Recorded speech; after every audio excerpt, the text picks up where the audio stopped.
Students, welcome to window classes. और आज की क्लास में हम स्टार्ट करने वाले चुनाव प्रक्रिया, ये पार्ट दूसरा पॉलिटिकल साइंस का। स्टूडेंट्स, इसके पहले मैंने एक वीडियो बना के रखा हुआ है जिसके अंदर मैंने बताया कि निर्वाचन आयोग क्या होता है, चुनाव का महत्व क्या होता है और निर्वाचन आयुक्त क्या होता है। ठीक है ना, निर्वाचन आयुक्त के कार्य क्या होते हैं, ये सारी चीज़ों के बारे में मैंने इसके पहले वाली वीडियो में बता के रखा हुआ है। यदि आप लोग ने उस वीडियो को नहीं देखा है तो प्लीज़ उस वीडियो को पहले देख लीजिए। उस वीडियो को देखने के लिए आपको इस वीडियो की डिस्क्रिप्शन में उसकी लिंक मिल जाएगी, या तो आप प्लेलिस्ट में पॉलिटिकल साइंस नाम का प्लेलिस्ट है, उसके अंदर जाके आप लोग उन वीडियोस को देख सकते हो। तो आज का टॉपिक हमारा है चुनाव प्रक्रिया, और उसके बाद हम लोग देखेंगे कि चुनाव प्रक्रिया, चुनाव कैसे संपन्न कराई जाती है। तो चुनाव कराने के लिए सबसे पहले निर्वाचन क्षेत्र चुनना पड़ेगा कि चुनाव कहाँ पर करवाना है। ठीक है, चुन लिया कि भाई यहाँ पर समझ लो उत्तर प्रदेश में चुनाव करवाना है, मान लेते एग्जाम्पल ले लिया उत्तर प्रदेश। ठीक है, एग्जाम्पल के रूप में समझते हो उत्तर प्रदेश। मतदाता की सूची निश्चित करना। अब उत्तर प्रदेश में कितने मतदाता है, 4 लाख है, 5 लाख है, कितना, उनकी सूची तैयार कर लेना। ठीक है, अब प्रत्याशियों का नामांकन पत्र भरवाना और उनकी छानबीन करना। अब जो प्रत्याशी खड़े हो रहे हैं, मतलब उस इलाके से कितने लोग इलेक्शन में खड़े हो रहे हैं, उनका नामांकन पत्र भरवाना और उनकी छानबीन करवा लेना। वो कोई क्रिमिनल तो नहीं है, उनके ऊपर कोई केस दर्ज तो नहीं है, उनके ऊपर कोई पुलिस केस तो नहीं है, ये सारी चीज़ें छानबीन करना।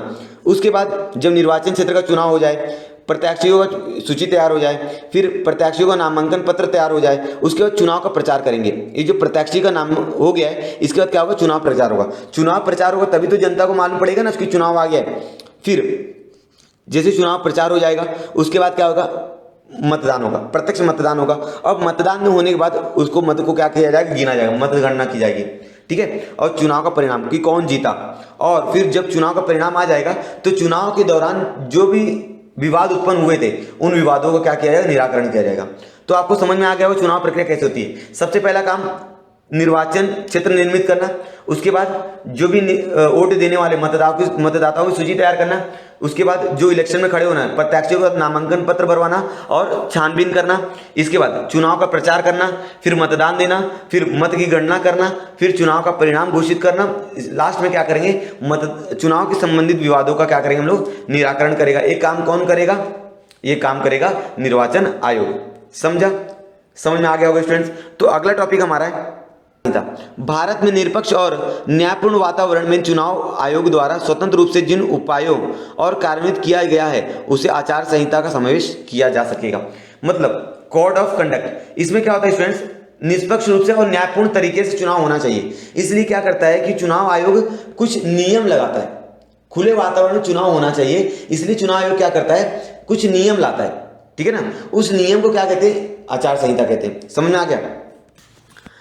पिछले कुछ दशकों में चुनाव आयोग ने अपने सभी अधिकारों का उपयोग करते हुए चुनाव में जो अनियमितता पाई जाती है उनकी रोकथाम करने की कोशिश की है।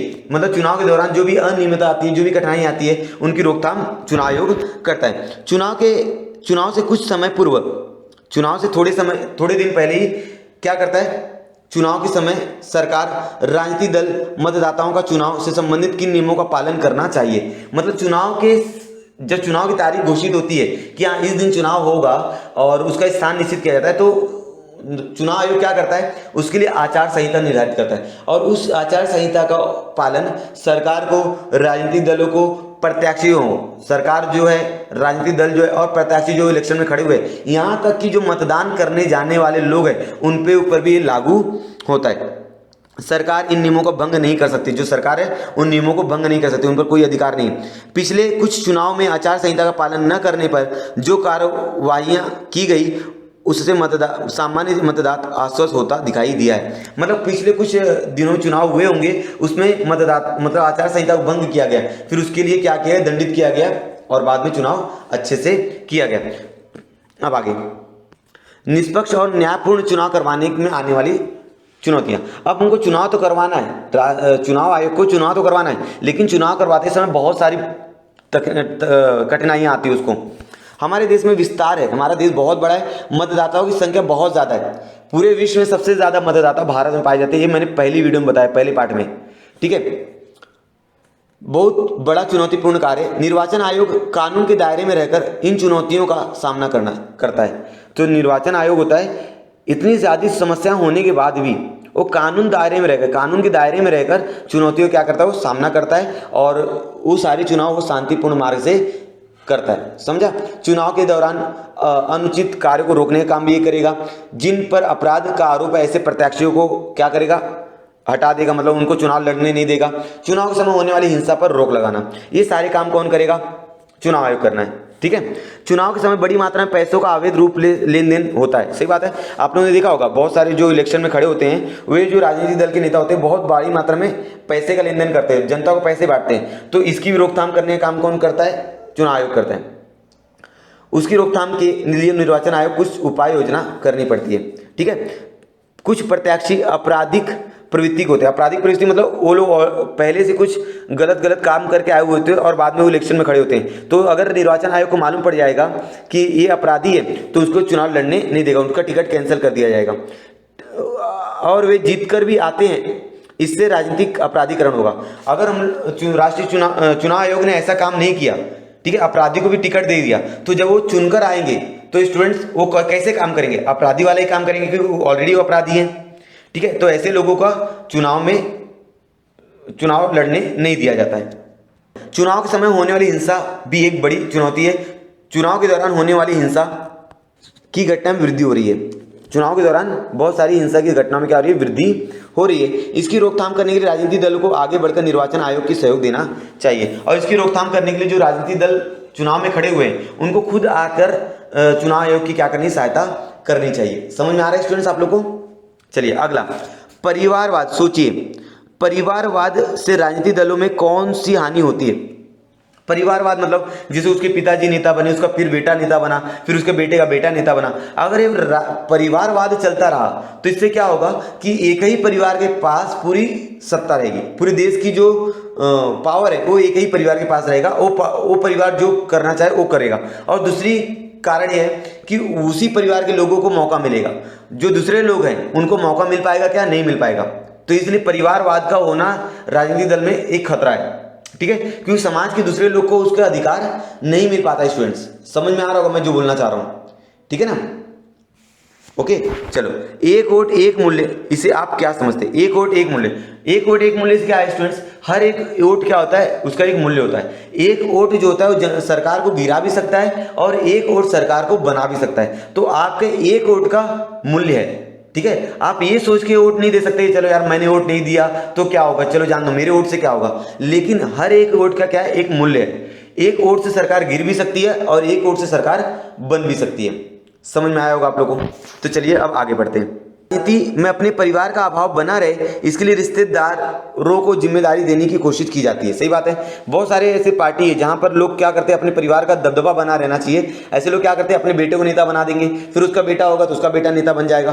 तो ये चलते रहता हमारे राजनीति में। तो उनको कम करना चाहिए जिससे प्रातिनिधिक संस्था, परिवारवाद, एकाधिकार निर्माण हो सकता है। चुनावी सुधार। अब जो चुनाव होता है तो चुनाव के समय कौन कौन से सुधार होने चाहिए, ठीक है ना? तो चुनाव प्रक्रिया में दोषों और भूलों को सुधारना आवश्यक है। जो चुनाव प्रक्रिया हो रही है उसके अंदर कौन कौन से ऐसी गलतियां हैं तो उनको सुधारना चाहिए। ठीक है। तो चलिए हम लोग पढ़ लेते हैं। चुनाव एक निरंतर चलने वाली प्रक्रिया, एक कंटिन्यू चलती है। ठीक है। कभी राजस्थान में चुनाव होगा, कभी पंजाब में चुनाव होगा, कभी गुजरात में चुनाव होगा, कभी बिहार में चुनाव होगा, कभी उत्तर प्रदेश में चुनाव होगा। ये चुनाव प्रक्रिया निरंतर क्या होती है, चलती रहती है। चुनाव पर लोकतंत्र का भविष्य निर्भर रहता है। चुनाव पर अगर चुनाव अच्छी तरह होगा तो चुनाव पर क्या होगा, भविष्य निर्भर रहेगा किसका, लोकतंत्र का। सुधार करने पर चुनाव प्रक्रिया की बढ़ जाती है। अगर चुनाव सही से होगा तो लोगों का लोकतंत्र से विश्वास बढ़ जाएगा। यहाँ चुनाव सुधार के बारे में कुछ सुझाव दिए गए। यहाँ चुनाव में कौन कौन से सुधार किए जा सकते हैं, कुछ सुझाव नीचे दिए गए हैं। इन सुधारों को हमको एक के बाद एक पढ़ना है। ठीक है स्टूडेंट। हमारे चुनाव में कौन कौन से सुधार होने चाहिए, ये चार यहाँ पर दिए गए, 1, 2, 3 और ये 4। राजनीति में महिलाओं का प्रतिनिधित्व बढ़ाने हेतु राजनीतिक दल में 50% महिलाओं का उम्मीदवारी होनी चाहिए। मतलब जो चुनाव प्रक्रिया है उसके अंदर 50% महिला प्रत्याशी होनी चाहिए। ठीक है। इसके पहले भी मैंने एक पाठ पढ़ाया था। ठीक है। उस पाठ में मैंने बताया था कि भाई कि राजनीतिक दलों में महिलाओं का योगदान कितना होना चाहिए। पूरे भारत में 37% है और महाराष्ट्र और अन्य 15 राज्यों में 50%, इस तरह से मैंने बताया हुआ। तो सुधार क्या होना चाहिए कि अभी ये सुधार करना बाकी है कि पूरे भारत में जो अभी 37% है, अभी कितना पूरे भारत में 37% महिलाएं प्रत्याशी बन सकती हैं, लेकिन पूरे भारत में 50% महिलाओं को मिलना चाहिए। ये सुधार करना जरूरी है। आपराधिक प्रवृत्ति के लोगों को राजनीतिक दल का जिम्मेदारी नहीं देना चाहिए। जो अपराधी है, जो अपराधी नेचर के, उन लोगों को चुनाव लड़ने की परमिशन नहीं मिलना चाहिए। ठीक है, जब वो लोग अपराधी रहेंगे, जो चुनाव में जीत कर आएंगे, तो वो अपराध वाले ही काम करेंगे, उनसे कुछ अच्छा काम करने की उम्मीद आप लोग नहीं कर सकते। ठीक है, तो इस संदर्भ में न्यायालयीन निर्णय की सख्ती का पालन करना चाहिए। चुनाव का खर्च सरकार द्वारा किया जाए। जो भी चुनाव प्रक्रिया में जो भी खर्च हो रहा है, उसका पूरा खर्च कौन देगा? सरकार देगी, जिससे राजनीतिक दल आर्थिक अनियमितता नहीं करेंगे। चुनाव के समय धन का दुरुपयोग को रोकना चाहिए। देखो, बहुत सारे राजनीतिक दल होते हैं जिनके पास बहुत ज़्यादा पैसा होते हैं, वो लोग क्या करते हैं? खुलेआम पैसा बांटते, पैसे का दुरुपयोग करते हैं। तो ये सारी चीज़ें नहीं होनी चाहिए, ये चुनाव में सुधार होना चाहिए। जनप्रतिनिधि कानून में भी इस दृष्टि से संशोधन करके आपराधिक प्रवृत्ति के लोगों को चुनाव प्रक्रिया से दूर रखा जाए। जो भी आपराधिक प्रवृत्ति के लोग हैं, उन्हें चुनाव प्रक्रिया से दूर रखा जाना चाहिए। समझ में आ रहा है स्टूडेंट्स? तो चलिए अगला टॉपिक देखते हैं। टॉपिक हमारा ईवीएम मशीन है। ये ईवीएम मशीन का सबसे पहला उपयोग 1998 में किया गया था। कब किया गया था? 1998 में। समझ में आ रहा है? 3 राज्यों में, मतलब राजस्थान, मध्य प्रदेश और दिल्ली के विधानसभा चुनाव में 16 निर्वाचन क्षेत्रों में इस तरह की ईवीएम मशीन का इस्तेमाल सबसे पहले किया गया था। इसके पहले वो कागज वाली जो पेटी होती थी, उसका इस्तेमाल किया जाता था। ठीक है, उसके बाद 2004 का जो इलेक्शन हुआ, 2004 का जो इलेक्शन हुआ, उसके ईवीएम के ऊपर ही हुआ। समझ में आ रहा है? ठीक है, चलिए आप इसके बारे में हम लोग पढ़ लेते हैं। स्वतंत्र भारत का पहला चुनाव सन 1951 और 52 में हुआ था। स्वतंत्र भारत का पहला चुनाव कब हुआ था? 1951 और 52 में संपन्न हुआ था। यहीं से उसके द्वारा चुनावी राजनीति और लोकतांत्रिक व्यवस्था का आकार देने शुरुआत हुई। और प्रारंभिक कई चुनाव में मतपेटियों का उपयोग किया जाता था। 90 के दशक में इलेक्ट्रॉनिक वोटिंग मशीन उपयोग में लाई जाने लगी। मतदान में यंत्र के उपयोग से कई चीजें साध्य हो गई। ईवीएम मशीन पर दर्शाए गए प्रत्याशियों में से किसी को भी वोट नहीं देना हो तो उपयुक्त में से कोई भी नहीं, none of the above, NOTA नाम का विकल्प लाया गया है। यदि आपको वहां पर बहुत सारे प्रत्याशी के नाम है, अगर आपको उनमें से किसी को भी नहीं देना है, तो सबसे नीचे एक बटन होता है नोटा, अगर आपने उसको प्रेस कर दिया तो वो वोट किसी को नहीं जाएगा। समझा? यह विकल्प मतदाता के लिए संभव है। दिव्यांगों के लिए भी मतदान करना आसान हो गया है। मतलब दिव्यांग मतलब किसी अंग से अगर वो लोग कमजोर रहेंगे तो उनके लिए भी आसान हो गया है। पर्यावरण सुरक्षा से मदद मिलती है, क्योंकि पहले क्या होता था कि चिट्ठी का उपयोग करते थे और कागज का उपयोग करने का है तो इसके लिए पेड़ की कटाई करनी पड़ती थी। पेड़ की कटाई करनी में लाखों पेड़ काट दिए जाते थे। ठीक है ना, तो इससे पर्यावरण की हानि भी होती थी। लेकिन आज वो सारी पेड़ की कटाई बंद हो गई है और पर्यावरण का सुरक्षा हो रहा है। ठीक है, तो स्टूडेंट्स यहाँ पे चुनाव के प्रकार हैं। अगला टॉपिक हमारा चुनाव के प्रकार। तो सार्वजनिक चुनाव, मध्यवर्ती चुनाव और उपचुनाव। ठीक है, सार्वजनिक चुनाव जो होते हैं हर 5 साल के बाद, जिनमें आम जनता वोट देने जाती है। ठीक है, आम जनता का योगदान होता है, आम जनता चुनाव कहा जाता है इसे। मध्यवर्ती चुनाव, अभी कोई सरकार, समझ लो कोई सरकार चल रही है, लेकिन अचानक से उसके पार्टी में कुछ मतभेद हो गए, तो सरकार, उस पार्टी के लोग क्या करते हैं? पार्टी को छोड़ देते हैं। मतलब सरकार क्या होती है? गिर जाती है, तो उस समय क्या करना पड़ता है? मध्य अवधि चुनाव करवाना पड़ता है। निर्वाचित सरकार अपनी कालावधि पूर्ण करने से पहले ही अल्पमत में आ जाती है। अल्पमत में आ जाती मतलब उसके अंदर बहुत सारे लोग पार्टी को छोड़ देते हैं। जब बहुत सारे लोग पार्टी को छोड़ देंगे तो उसके अंदर लोगों की संख्या कम हो जाएगी और वो सरकार गिर जाएगी। यह गठबंधन वाली सरकार होने पर सहयोगी दल यदि समर्थ वापस ले लेता है, बहुत लोग की गठबंधन की सरकार होती है, जैसे अभी महाराष्ट्र में गठबंधन की सरकार है। ठीक है ना, कौन कौन है उसके अंदर? शिवसेना है, कांग्रेस है, राष्ट्रवादी कांग्रेस है। तो ये तीनों की क्या है? गठबंधन की सरकार है। अब ये तीनों का निर्णय जब होगा तभी कोई बिल पास होगा महाराष्ट्र के अंदर। अगर इसमें से किसी ने भी अपना सहयोग वापस ले लिया तो महाराष्ट्र में जो अभी पार्टी है, जो सीएम है, वो क्या हो जाएंगे? सीएम पद से हट जाएंगे। अगर किसी ने भी अपनी पार्टी हटा ली तो बहुमत खो देती है। ऐसी स्थिति में यदि पर्यायी सरकार की गठन की संभावना नहीं रही जाती, तब ऐसे समय में निर्धारित अवधि से पहले ही चुनाव करवाने पड़ते हैं। मध्यावधि चुनाव कहा जाता है। समझा? उपचुनाव, जिसके अंदर जनता का कोई योगदान नहीं होता है। लोकसभा और स्थानीय शासन संस्था किसी जनप्रतिनिधि द्वारा त्याग पत्र दिए जाने पर, किसी जनप्रतिनिधि की मृत्यु हो जाने पर, कोई जनप्रतिनिधि था जो त्याग पत्र देता है, अपने पद से इस्तीफा दे देता है या उसकी मृत्यु हो जाती है, तो उस निर्वाचन क्षेत्र के लिए फिर से चुनाव करवाया जाता है, इसे उपचुनाव कहा जाता है। फिर से चुनाव होता है, अगर उसकी मृत्यु हो जाती है, यदि वो अपने पद से इस्तीफा दे देता है किसी कारणवश, तो वहाँ पर वापस से चुनाव करवाए जाते हैं विधानसभा और लोकसभा में। समझ में आ रहा है? तो चलिए अब आगे देख लेते हैं। टॉपिक हमारा, क्या आप जानते हैं 8 अक्टूबर 2010 ई में निर्वाचन आयोग द्वारा विशेषज्ञ व्यक्ति की एक समिति का गठन किया गया। इलेक्ट्रॉनिक मतदान मशीन में मतदाता सत्यापित रसीद VVPAT voter verified paper audit trail सुविधा का समावेश किया गया। मतलब अभी मतदाता जो है जब मतदान करने जाएगा तो उसको नीचे से क्या मिलेगा, चिट्ठी मिलेगा, रसीद मिलेगा, और रसीद बता देगा कि हाँ भाई उसने वोट दिया हुआ है। तो ये सुविधा भी आई थी 2010 में एक बैठक के बाद, ठीक है, लेकिन अभी वो सुविधा बंद हो गई वापस से। सुविधा का समावेश करना निश्चित हुआ, इसे सभी राजनीतिक दलों ने समर्थन दिया। अपने वोट का सही ढंग से पंजीकरण हुआ या नहीं, इसकी जांच की सुविधा मतदाता को प्राप्त हुई। इससे क्या हो जाएगा, क्योंकि उसके बाद चिट्ठी रहेगा, उसके बाद रसीद रहेगा, तो वह वोट उसी को गया है कि नहीं, इसकी जांच हो सकती है। चुनावी अनियमितता को रोकने की दिशा में यह महत्वपूर्ण कदम था।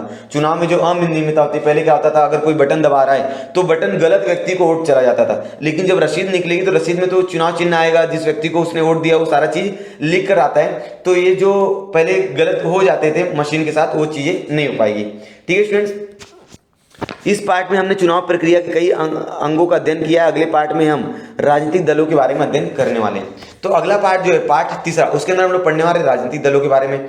तो स्टूडेंट्स आज की वीडियो में हम लोग बस करते हैं। हम पूरी वीडियो समझ में आई होगी। यदि आप लोग पूरी वीडियो समझ में आई है तो वीडियो को लाइक कीजिए, चैनल को सब्सक्राइब कीजिए यदि अभी तक आपने चैनल को सब्सक्राइब नहीं किया है तो, और अपने दोस्तों के साथ वीडियो को शेयर कीजिए। और हाँ स्टूडेंट्स, मैंने आपसे 3 से 4 क्वेश्चन पूछे हुए, उन क्वेश्चन के उत्तर आपको इस वीडियो के कमेंट सेक्शन में कमेंट करके बताना। पहला क्वेश्चन मैंने पूछा था, अभी चुनाव आयुक्त कौन है, मतलब अभी के टाइम में चुनाव आयुक्त कौन है, अब तक कुल कितने आयुक्त स्वतंत्र भारत में, मतलब स्वतंत्र भारत में अब तक कितने चुनाव आयुक्त बने हैं। उसके बाद अगला क्वेश्चन है, वोट देने पर स्टूडेंट्स जब व्यक्ति वोट देकर आता है, उसके आप लोग देखे होंगे कि उसके नाखून पर एक कलर लगाया जाता है, तो वो जो रंग है, ठीक है, वो रंग है, और रंग किसका बना हुआ होता है। ठीक है, इन तीनों क्वेश्चन के आंसर आप लोग मुझे कमेंट सेक्शन में कमेंट करके बता देंगे। हम लोग मिलते हैं नेक्स्ट वीडियो में, तब तक के लिए धन्यवाद।